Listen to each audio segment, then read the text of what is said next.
हाँ जी, तो welcome back to FJ nurses after so many days. मैं एक्चुअली थोड़ा सा बिज़ी था क्योंकि मेरे मिड्स चल रहे थे, तो उनमें बिज़ी था इसलिए वीडियो नहीं बना सका था। तो काफ़ी ज़्यादा मुझे आए हुए थे इंस्टा पे टेक्स्ट भी, स्कॉलरशिप वगैरह के रिलेटेड लोग पूछ रहे थे, और कुछ लोग थे वो फ़ी जो क्राइटेरिया है मेरा उसके रिलेटेड पूछ रहे थे। तो आज की वीडियो में हम बात करेंगे इन्हीं दो तीन चीज़ों के रिगार्डिंग।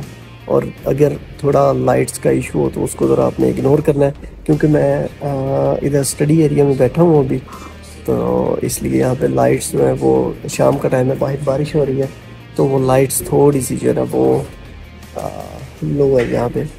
तो सबसे पहले अगर आप बात करते हैं स्टडी इन मलेशिया में, तो सबसे पहले लोगों के जहन में आता है क्यों मलेशिया, क्यों आजकल तो रुझान जो है वो मोस्टली यही है कि आप यूके, ऑस्ट्रेलिया, कनाडा यहाँ पे जा रहे हैं। और मैंने भी अप्लाई किया था, जो लोग पहले से जानते हैं मुझे उन्हें पता है कि मैंने उन कंट्रीज़ में भी अप्लाई किया हुआ था नर्सिंग के लिए। लेकिन वहाँ पे जब एडमिशन हुआ मेरा और वहाँ का फ़ी क्राइटेरिया वगैरह मुझे पता चला, तो वो मेरे लिए थोड़ी शॉकिंग था। ऑब्वियसली पहले मुझे आइडिया था कि एक्सपेंसिव हैं वो कंट्रीज़ जितने भी हैं, लेकिन ये नहीं था आइडिया कि इतने एक्सपेंसिव होंगे। ठीक है, तो वो मेरे लिए काफ़ी शॉकिंग चीज़ थी। ऑफ़र लेटर आने के बावजूद मैं परस्यू नहीं कर सका, अपना एम्बेसी इंटरव्यू वगैरह क्लियर करने के बावजूद मैं परस्यू नहीं कर सका था उन चीज़ों को, सिर्फ इसी वजह से कि वहाँ का फ़ी जो थी वो काफ़ी ज़्यादा थी। और मैं लोअर मिडिल क्लास फैमिली से बिलोंग करता हूँ, तो मेरे लिए वो एक तरह से इम्पॉसिबल था। फिर किसी ने एडवाइस दी कि आप मलेशिया ट्राई करें, तो फिर मैंने मलेशिया के रिगार्डिंग रिसर्च करना स्टार्ट की। तो मुझे वो काफ़ी, ऑब्वियसली हर जगह पॉजिटिव और नेगेटिव चीज़ें दोनों होती हैं, तो पॉजिटिव चीज़ों को ही देखते चलना चाहिए, ना कि नेगेटिव चीज़ों को। मलेशिया में स्टडी का सबसे पहली जो पॉजिटिव चीज़ मुझे नज़र आई थी और जो मुझे मालूम पड़ी वो ये थी कि यहाँ पे मुझे स्कॉलरशिप मिल रही है ऑलमोस्ट 50%, और ये तकरीबन सभी यूनिवर्सिटीज़ में ही है। 50% के राउंड अबाउट आपको स्कॉलरशिप मिलती है। तो वो डिपेंड करता है आपके कंसल्टेंट पे। अगर आप सेल्फ पे अप्लाई कर रहे हैं तो ऑब्वियसली आपको पता होना चाहिए कि आपने स्कॉलरशिप अप्लाई करनी है, और अगर आप कंसल्टेंट से अप्लाई करवा रहे हैं तो लाजमी उसे कहें कि मेरी स्कॉलरशिप भी अप्लाई करें। तो अगर वो अप्लाई करेगा तो ही ऑब्वियसली वो आपकी कंसिडर करेंगे उसको। लेकिन ये है कि मोस्टली यूनिवर्सिटीज़ और मोस्टली कॉलेजेस जो हैं वो स्कॉलरशिप 30-40% देते हैं। ऑब्वियसली उनकी जो फ़ी स्ट्रक्चर है वो उससे भी कम होता है जो वहाँ की कंट्रीज़ हैं। लेकिन उसके बाद अगर जब आपको उस पर भी मज़ीद 30-40% अगर स्कॉलरशिप मिल जाती है, तो वो एक तरह का प्लस पॉइंट हो जाता है फ़ीस स्ट्रक्चर के रिलेटेड। तो मेरे जैसे जो स्टूडेंट्स हैं उनके लिए तो वो एक तरह से सोने पे सुहागे वाली बात है कि ऑलरेडी फ़ीस कम है, और ऑलरेडी जो फ़ीस कम है उसके ऊपर भी आपको 30-40% अगर स्कॉलरशिप मिल रही है, तो फिर और क्या चाहिए आपको। तो ये सबसे जो है ना, आई थिंक जो पॉजिटिव चीज़ ये है कि जो लोअर मिडिल क्लास फैमिलीज़ के स्टूडेंट हैं मेरे जैसे, जिनकी ख्वाहिश है कि वो इंटरनेशनल लेवल की यूनिवर्सिटी से स्टडी करें और डिग्री करें, तो उनके लिए ये चीज़ है कि अगर वहाँ को वो कंसिडर नहीं कर पा रहे सिर्फ इसी बेस की वजह से कि वहाँ का फ़ी काफ़ी ज़्यादा है और एक्सपेंसिव है वो कंट्री, तो आप मलेशिया को चूज़ कर सकते हैं। एक बहुत ही अच्छा ऑप्शन है उन लोगों के लिए। आई थिंक बाहर चल के बात करनी चाहिए, क्योंकि यहाँ पे एक तो लाइट का थोड़ा सा इशू आ रहा है।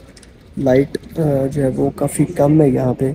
इन्होंने वो दूसरी वाली लाइट्स चलाई हुई हैं, वो छोटे वाली, तो उसकी वजह से ना लाइट का काफ़ी इशू आ रहा है। और वैसे भी मेरे ख्याल में बाहर चल के बात करते हैं, अगर आपको बाहर का भी माहौल दिखाता हूँ साथ में मैं।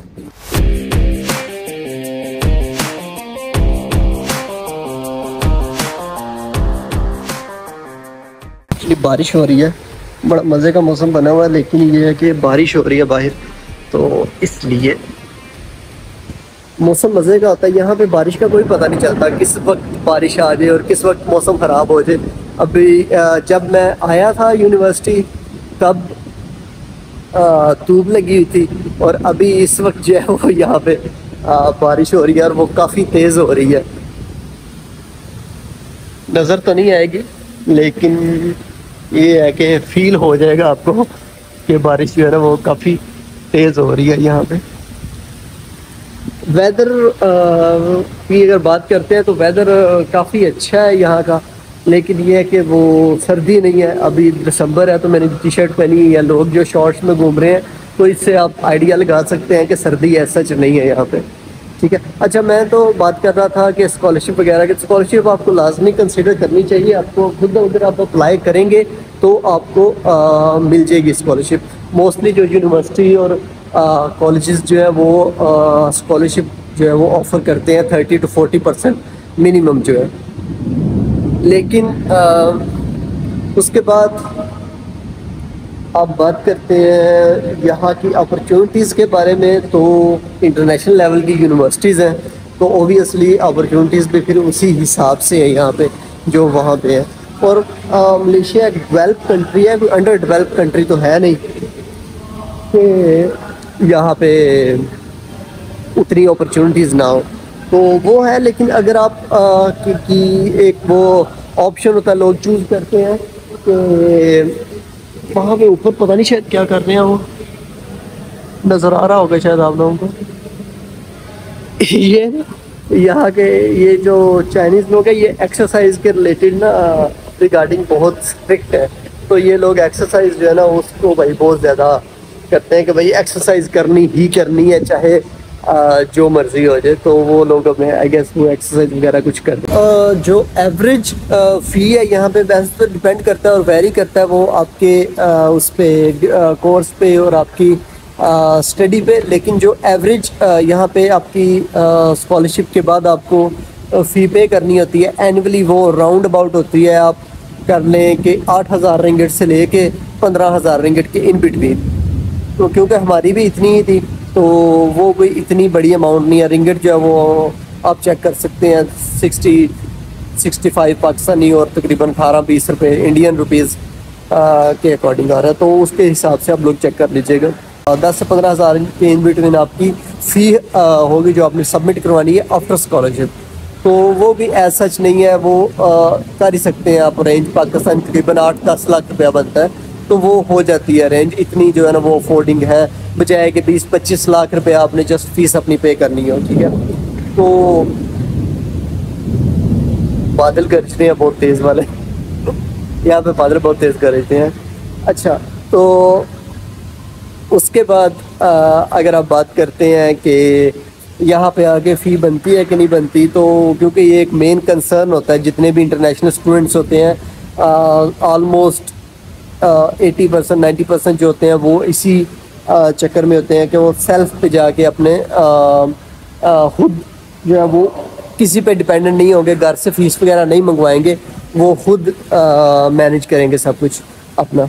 तो वो जो चीज़ है वो यहाँ पे आके थोड़ा सा आपको स्ट्रगल करना पड़ सकती है। लेकिन जो है कि काम अगर कहें कि नहीं तो वो बिल्कुल भी गलत बात है। आपको काम मिल जाता है, लेकिन ये है कि उसके लिए आपको थोड़ी सी स्ट्रगल करना पड़ती है, थोड़ा सा ढूंढना पड़ता है, थोड़े रेफरेंस जो है वो लगाने पड़ते हैं आपको। तो उसके बगैर वो चीज़ नहीं होती। मिल जाती है, ये नहीं कि मिलती ही नहीं है, मिल जाती है, लेकिन ये है कि थोड़ा सा आपको फर्स्ट 2-3 मंथ्स जो आपको वो सब्र करना पड़ता है और थोड़े से रेफरेंस वगैरह लड़ा के तो फिर आपको लाजमी मिल जाती है, इसमें कोई डाउट नहीं। और अगर आपको एक दफ़ा जॉब मिल जाती है तो वहाँ पे पक्के रहें। यह चीज़ मैं कहता हूँ कि कुछ लोग होते हैं कि मुझे जॉब पसंद नहीं आ रही, काम पसंद नहीं आ रहा, काम ज़्यादा मेहनत वाला है, ये चीज़ वो चीज़, तो वो चीज़ ना करें। अगर कहीं पे जॉब मिल जाती है तो वहाँ पे पक्के होंगे तो फिर आपकी पे भी इंक्रीज़ होगी, तो फिर आप सब कुछ मैनेज अपना कर सकेंगे। तो ये है कि जॉब मिल जाती है, लेकिन उसके लिए थोड़ी स्ट्रगल करना पड़ेगा। अगर आप बात करते हैं यहाँ की स्टडी के बेनिफिट्स की, तो एक तो सबसे बड़ा बेनिफिट जो मैंने आपको बताया है कि आपको फ़ी जो है वो बहुत कम पे करना पड़ती है as compare to first world countries के, जहाँ की फ़ी जो है वो पाकिस्तानी तकरीबन 25-30 लाख रुपये होती है। और मेरे जैसे जो लोअर मिडिल क्लास फैमिली के बंदे हैं वो अफोर्ड नहीं कर सकते ओबियसली इतनी फ़ी। तो एक तो ये चीज़ होगी, और उसके बाद आपकी इंटरनेशनल लेवल की डिग्री आपके पास हो जाती है। उसके बाद आपके पास अपॉर्चुनिटीज़ जो है वो डिफरेंट आपको अवेल करने को मिल जाती हैं कि आपने एक इंटरनेशनल लेवल की यूनिवर्सिटी से डिग्री की हुई है, तो ऑब्वियसली फिर उसी हिसाब से आपको अपॉर्चुनिटीज़ मिलती हैं। ठीक है, ये हो गया। उसके बाद अगर आप बात करते हैं यहाँ का स्टडी का जो पैटर्न है या जो सिस्टम है, एजुकेशन सिस्टम, तो वो काफ़ी डिफरेंट है पाकिस्तान से। क्योंकि पाकिस्तान में मैं तो पर्सनली अगर बात करूँ तो मैं पाकिस्तान में भी किसी यूनिवर्सिटी से स्टडी नहीं थी कि मैंने नर्सिंग की थी, वो प्राइवेट कॉलेज था, वहाँ से की थी हमने। तो वो थोड़ा सा मेरे लिए जो था वो थोड़ा ज़्यादा एक तरह से ना डिफरेंट किस्म की सिचुएशन बन गई थी मेरे लिए, तो कि एकदम से ही सब कुछ ऑनलाइन हो गया, आपका अटेंडेंस वगैरह ऑनलाइन हो गई थी, और लेक्चर्स जो है जितने वो मोस्टली लेक्चर्स ऑनलाइन होते थे। बहुत तेज़ बार बातें कर रहे हैं, लेक्चर्स ऑनलाइन होते थे। उसके बाद जो आपने अपना असाइनमेंट वगैरह सबमिशन करवानी है वो सब कुछ ऑनलाइन होता था। तो ऑलमोस्ट 90% जो वर्क है आपका वो ऑनलाइन ही होता है। तो वो मेरे जैसे बंदे के लिए ना थोड़ा सा कंफ्यूजिंग होता है स्टार्टिंग में। अभी अल्हम्दुलिल्लाह मैं इस चीज़ से यूज्ड हो गया हूँ, तो वो अभी इतना कोई इशू नहीं लगता मुझे, ठीक है। तो ये यहाँ का स्टडी पैटर्न है, यहाँ का थोड़ा सा आपको वो मुश्किल पेश आ सकती है। हेलो, वो थोड़ा सा आपको मुश्किल पेश आ सकती है उसके रिलेटेड, लेकिन वो बंदा यूज्ड हो जाता है, उसमें कोई इतनी बात नहीं है बड़ी। ये इनका सिटिंग एरिया थोड़ा सा शाम को लाइटिंग वगैरह हुई होती है तो काफ़ी अच्छा लगता है। अच्छा, मैं यहाँ पे ना नीचे डिस्क्रिप्शन में 2-3 यूनिवर्सिटीज़ के ना लिंक्स दे दूँगा जहाँ पे आपको स्कॉलरशिप वगैरह के रिलेटेड इन्फॉर्मेशन इससे मिल जाएगी आपको। तो वो चीज़ आप लोग खुद से सर्च कर सकते हैं, ठीक है। मेरे लिहाज से तो ये काफ़ी अच्छा ऑप्शन है मलेशिया को कंसीडर करना, अगर आप कहीं और आप अफोर्ड नहीं कर सकते। तो अगर अफोर्ड कर सकते हैं फिर तो ओबियसली वो फर्स्ट चॉइस होनी चाहिए सबकी, लेकिन अगर आप अफोर्ड नहीं कर सकते तो ये जो है ये अच्छा ऑप्शन है उन लोगों के लिए जो अफोर्ड नहीं कर सकते वो वाली यूनिवर्सिटीज़ को। तो ये कुछ मेन चीज़ें थी और मेन पॉइंट्स थे जो स्टडी इन मलेशिया के रिगार्डिंग मैंने आपको बताए हैं, और एक तरह से बेनिफिट्स आपको बताए हैं 2-3, तो वो लाजमी। इसके अलावा अगर आप लोगों को कुछ इन्फॉर्मेशन चाहिए हो किसी चीज़ के रिलेटेड तो आप लोग मुझे टेक्स्ट कर सकते हैं, मेरे से पूछ सकते हैं, मैं होपफुली उस पर वीडियो भी बना दूंगा। और इंस्टा पे मैं काफ़ी लोगों को मैसेज का रिप्लाई कर देता हूँ, तो आप लोगों को अगर कुछ क्यूरी हो तो आप लोग कर सकते हैं। तब तक के लिए अपना ख्याल रखिएगा, दुआ में याद रखिएगा। मिलेंगे इंशाल्लाह नेक्स्ट किसी वीडियो में किसी और टॉपिक के साथ। तब तक के लिए खुदा हाफिज़, पीस आउट।